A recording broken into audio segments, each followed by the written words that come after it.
Good afternoon, everyone. My name is Patty McDonald. I'm the mayor of the village of Malverne. Thank you all very much for coming here this afternoon to meet with us. I just wanted to say before I introduce Detective Lieutenant Malverne to introduce everyone, I just want to say how grateful I am to our Malverne Police Department, to our Chief John Aresta, and all the men and women of the Malverne Police, as well as the Nassau County Police Department, ESU, the police, the canine from the MTA that came and found Joseph this morning. And to our Malverne residents, Chief, it was just amazing the outpouring of love that came out last night and this morning to find Joseph. It was just truly remarkable how we were knocking on people's doors at all times of the night last night, and everyone was so gracious and out looking for Joseph. So I just wanted to just say how I knew how special Malverne is, and last night even proved it more. With that said, Detective Lieutenant LeBron. Thank you, Mayor. And as you can see, we have quite a collaborative effort here between all the police departments, so if you just bear with me, I'm going to make a few introductions. From Malverne Village, we have Trustee Keith Corbett. From the Town of Hempstead, its Supervisor Laura Gillen. From the Town of Hempstead, Councilman Anthony D'Esposito. Representing the Nassau County Police Department, Commanding Officer of the 5th Precinct, Inspector James Barcher, and the Commanding Officer of the Missing Persons Squad, Detective Lieutenant Louis Monteleone. Representing the State Police, Captain William Hulse. Representing the MTA Police, Chief of Field Operations Al Styler, and Police Officer Douglas Joseph. Members of the Nassau County Bureau of Special Operations, and other affiliated agencies. And right now I'd like to introduce again Chief of Police John Aresta. Sir? Thank you, Secretary Lieutenant. My name is John Aresta with the Malverne Police Department. Just going to briefly go over the incident last night. At approximately 5 p.m., a young man was bowling at Sandy Lanes, which is located just behind us on Hempstead Avenue. At about 5 p.m., he was able to elope from the area from his parents. He was last seen about 2 blocks away behind 4 Malverne Avenue. By the time we mobilized our personnel over there, the subject was gone. We then began a search of the general area, constantly expanding our search. We called in for additional resources right away from the Nassau County Police Department, and they responded with patrol officers, and then as the situation expanded, we had missing persons come and aviation also. I just want to give a quick rundown of all the police departments that helped out with this. And we have, of course, the Malverne Police Department, the Malverne Police Reserves, which is a volunteer group of, it's like auxiliary police, but we have reserves. They came out with probably 10 people. We have the Nassau County Police Department K-9, 5th Precinct Patrol Force, 4th Precinct Patrol Force, the Bureau of Special Operations, the Emergency Service, Aviation, CERT. We had missing persons out here.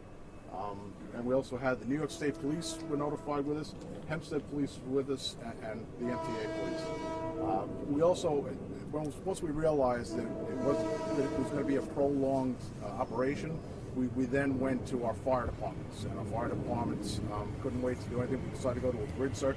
We were actually going to search every single property in the village on that side of the village. And I just want to give special thanks to these are all volunteer fire departments, the Malverne Fire Department, the Franklin Square and Munson Fire Department, the Valley Stream Fire Department, Limerick Fire Department, Elmont Fire Department, Garden City Fire Department, and Mineola Fire Department. In addition to these, we also had our own Malverne Volunteer Ambulance Corps standing by in case there was any medical need at the time. We went through the night. We expanded our search into the Franklin Square area with the Nassau County Police Department. We finally wrapped it up around 3:30 in the morning, waiting till daylight to resume the search. We still had officers from the Nassau County Police Department and from Malverne doing intensive patrol of the areas, and that continued all night. This morning, I was notified by the MTA Police that they were going to send canine dogs into the area to start doing a search and assist us anyway. We received a 911 call this morning at approximately 8 o'clock that a neighbor had found clothing that may fit the description of the young man in their backyard. At that time, Detective Padilla from my department, along with the MTA Police K-9, went to the house. They found the clothing. They searched the backyard with negative results. They're looking to the next backyard, and they were able to, at that point, go into the next yard where police officer Doug Joseph from MTA PD K9 was able to actually locate the individual. He was able to get the individual out. The individual was secreted in bushes where he couldn't easily be seen. They were able to get the gentleman out of there, give him primary first aid, and notify immediately for an ambulance. He was transported by Nassau County Police Department ambulance to NUMC, where he is expected to make a full recovery with no lasting injuries. At this time, I would like to recognize MTA Police Officer Doug Joseph, and we're going to turn it over to the MTA PD chief. Good afternoon. My name is Al Styler. I'm Chief of Field Operations with the MTA Police Department. It's so nice to be a part of a story that ended so well, but success stories don't happen by accident. This morning, Captain Kerwick, John Kerwick of our Special Operations, was keeping a close eye on this story, and he dispatched our resources and put them in a position where they could be successful. And K9 Doug Joseph, K9 Officer Doug Joseph was there, and along with Malverne Police, they were able to find the young man and reunite him with his family. And I want to thank Chief Aresta for using our resources, reaching out to us. Today's law enforcement, nobody works in a vacuum, and I want to thank you for letting me be a part of this. Thank you.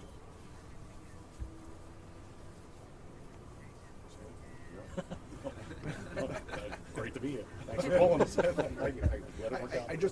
I would be remiss if it slipped my mind. The residents and civilians that came out, we had to have over 120 civilians who were out here to help. And we were able to utilize them by teaming them up with police officers or fire department personnel, and they would go into 4, 6, or 8 person search teams. And I personally have to also say that we had people from all walks of life there, and we did have politicians there. And usually I'm not a big politician fan because usually they sit there and just want to get in the way. But I have to say, without a doubt, my mayor, Patricia Ann McDonald, boots on the ground, and I got to say I was so impressed with Supervisor Gillen. When she showed up, I think she was in a cocktail dress. Within an hour, she was like Superman, ran to the movie theater. All of a sudden, she comes out in jeans and sweatshirt, and she was out pounding the streets and knocking on doors and ringing bells and shaking bushes. I'm going to give her an application in case this politics thing doesn't work out. But I just got to say, I joke about it, but seriously, and Councilman D'Esposito was there every time asking, what do you need, what do you need, what do you need, what do you need? Couldn't have been more helpful. So this is where government all comes together and all for the common good. But our citizens and the residents of Malverne, I can't say enough about them. We got robocalls out right away, put on social media.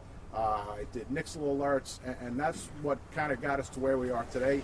Is the lady knew, the homeowner knew what we were looking for, had a description of the clothing. She knew it was the clothing. She made a 911 call to us right away. That's how we were able to find out who it was. So again, Malverne, beautiful town. I've been blessed to be employed here for a long time. I've lived here my whole life, and can't say enough about it.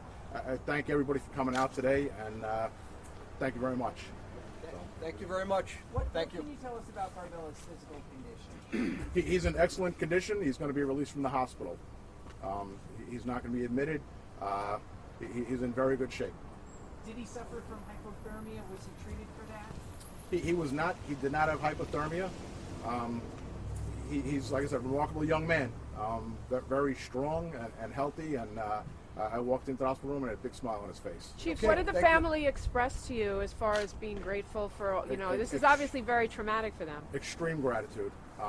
They can't thank everybody enough. The outpouring last night they saw between the residents, law enforcement, they were just extremely thankful. And can we ask Officer Joseph just a couple of questions? Is that possible? Can you step up to the mic? Sure.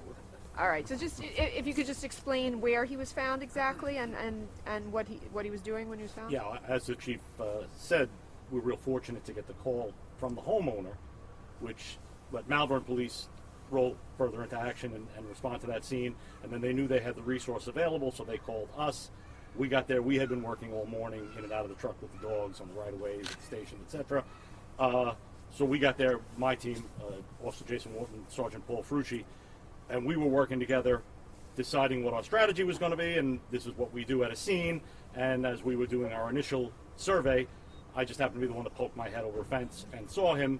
And John, was sort of crouched down behind some bushes, between the bushes and a fence, and he was down to a tank top. So he was really, really cold because I was bundled up and I was really, really cold. And did the dog play a role in leading you? Not at that scene. He'd been in and out of the truck all day. You know, when you get there, we don't just pull him out. We get out and say, what do we have and what are we going to do? So talking to the Malverne police officers there and working out our plan. Part of our plan, we found him before we even got the guy out of the truck that time. Did Joseph say anything to you when you found him? If so, what did he say? He didn't. He didn't. Not a word. He looked at me, and you know, he was obviously awake and alert, but he didn't say anything. Can you describe what he looked like? He looked cold. He looked cold. Chief, I have a question for you. You had a Facebook post that was shared in a matter of hours, almost 6,000 times. Just describe this response, the community response. I'm impressed. Malverne's always been a very tight-knit community, sometimes too tight. But it's good. In times like this, I've never seen a village come together like we do in times of trouble and also times of celebration. If you ever come to our holiday lighting, you'll see what I mean. But this village, everybody's looking to help. And again, I think it all starts at the top. We couldn't ask for a better mayor than Patricia McDonald. With her husband, Detective Steve McDonald. I mean, just love and friendship and just it's a great town, and this town embraces that. So. Okay, thank you. Thank you very much.